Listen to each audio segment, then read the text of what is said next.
இன்னைக்கு காலையில் கிளம்பியிருக்கோமே தம்பி என்ன பண்ணுறான் பாருங்கங்கிற மாதிரி தலையை ஆட்டிகிட்டு இருந்தான். எதுக்குடா இப்படி தலையாட்டிகிட்டு இருக்கான்னு பார்த்தா பாட்டை பார்த்துக்கிட்டு இருக்கான். இவன் வந்து ஒரு மியூசிக் லவருங்கிறனால பாட்டை பார்த்து தலையை ஆட்டிக்கிட்டு இருந்தான்.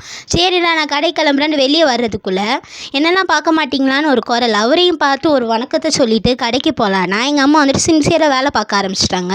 சரி நீங்கள் பாட்டுக்கு வேலை பாருங்கள் அப்படின்னு வெளியே வந்து பார்த்தா விநாயகர்னா ஊர்வலம் போயிட்டு இருந்தாங்க. அவங்களையும் நல்லபடியாக சாமி கும்பிட்டுட்டு சரிம்மா நான் சூப்பர் மார்க்கெட் போகிறேன்னு கிளம்பிட்டேன். சூப்பர் மார்க்கெட் போனால் அங்கே என்னென்ன எடுக்கிறதே தெரியாமல் முழிச்சிக்கிட்டு இருந்தேனா, அதுக்குள்ளே எங்கள் அம்மா வந்துட்டு ஏன் இதெல்லாம் எடுக்க மாட்டேன், இங்கே பாரு பார்பிகால் அழகாக இருக்குன்னு சொல்லி அதை காமிச்சிட்டு இருந்தாங்க.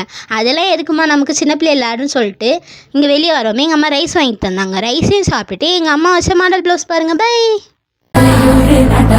மனசை கட்டு கூட்டாம போல யாரும்